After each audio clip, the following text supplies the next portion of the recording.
A musím říct, že Muzikantský nebe je písnička, která mě oslovila a jsem rád, že tady máme takovou tu rockovější část toho, protože ať je to jak chce, myslím si, že na šlágru tohle chybělo a že vy byste mohl být ten, kdo sem přijde a trošku zčeří tady hladinu. Zkuste nám něco říct o sobě. No tak přijel jsem tady z Ostravy, no už skoro mám písničky od všech 15 let, hraju na kytaru, jsem samouk, no a jestli k té písničce, to Muzikantské nebe, to jsem složil prakticky na popud, protože nám semřel kamarád, který s náma hrál. No a kolega mi volal z práce, jestli bych něco takového natočil, tak za 20 minut jsem to měl natočené, jo, protože podle mě, já si myslím, ty písničky, které jsou ty nejrychlejší, ty se mi vždycky nejlepší povedly, jako. No jako, to hraní je můj životní koníček, jako, takže...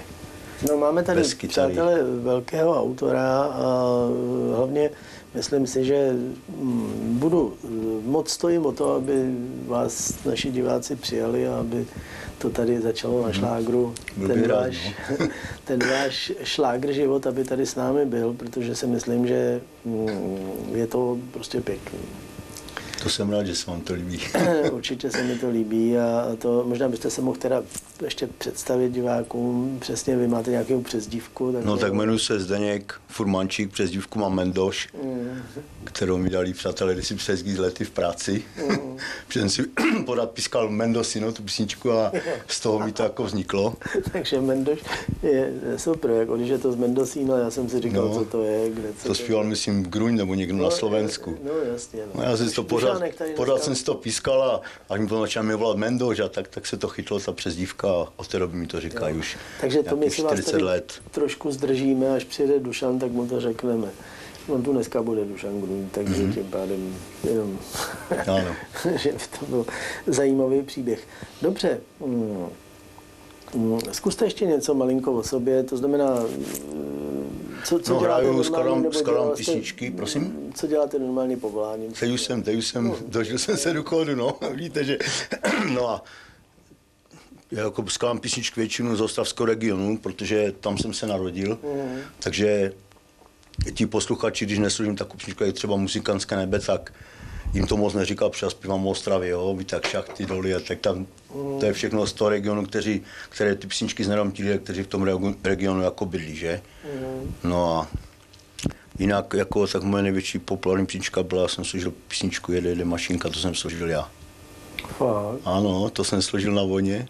Neodkazený chod spadá, kapela jsem text to přebrala ode mě a upravila si to. Fakt? Jo. Ano, je to pravda, no. Koho se to ptáte v Ostravě, takže to jsem složil já. A oni vám to jako... No já to mám zaregistrované na OSE, jako, ale už bohužel od roku nedvatě, ale já jsem to složil v 93. roku. No, tak hralo se to, nahrával jsem to na kazety, že tam se to chytlí, no, udělali jsem tam ten refrén, to jede mašinka. Tak to nějak... Jsem to jednou slyšel v shopping, byl jsem jako u nás v obchodním centru a teď slyším neodkažený nechod spát, říkám, Alenka mi říká, Satiš, to je tvá písnička. A říkám, přes se dívám fakt. Oni si dali jako, to jede mašinka, to tam jako jejich, ale to neodkažený nechod spát a melodii, to je moje, to jsem složil já v 73. roku. No přátelé, to jsem teď toho celý vedle. A to jste si nechal? Prosím? A to jste si nechal? No tak chtěl jsem do toho jít, ale tak mám spoustu kamarádů, kteří jako mi do toho nutí a pak já jsem takový, tak už... Dobře, a můžete tu původní verzi nám tady nahrát pro šlágr? Na tom nahrají, no, já jsem na CDčku, jako no jasně, ale to znamená, že to můžeme tady někde udělat tak, jak to je ve vaší. To mě zajímá a pokud je to takhle, tak jako mě zase samozřejmě to zajímá i z toho důvodu, že tohle se nedělá a to se na to podíváme a tu sílu na to máme, tak třeba se ještě dočkáte spravedlnosti. No, tak bylo by to super, no, ale tak já jsem, ty kluky z toho jsem textu jako osobně neznám žádného, no, ale můj kamarád už jim psal, jako, ale oni se k tomu nevyjadřovali, jako, takže oni určitě ví, kdo to složil, ale nějak se k tomu nevyjadřovali. Tak to já věřím, pokud je to takhle, že se nevyjadřovali, taky měli jediný hit. Dobře, tak na to se podíváme a teď se jdeme podívat na to Muzikantský nebe, protože to je krásná písnička. Dobře. A o to víc vám tady budeme fandit, že jo? No, děkuji moc. Zlatý šláger.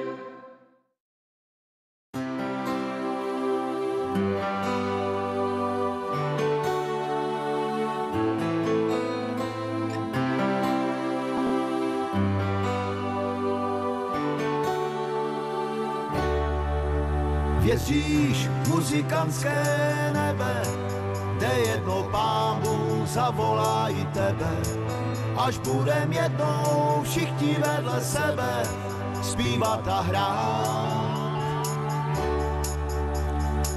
Život je jako dlouhá řeka, někdy pomalu a jindy zase spěchá. Nevíš, kdo na druhém břehu na tebe čeká. Věříš muzikantské nebe, kde jednou Pán Bůh zavolá i tebe, až budem jednou všichni vedle sebe zpívat a hrát. Život je jako velké nádraží, z kterého všechny vlaky vyráží. Některé na dlouhou cestu, jiné po chvíli se zastaví.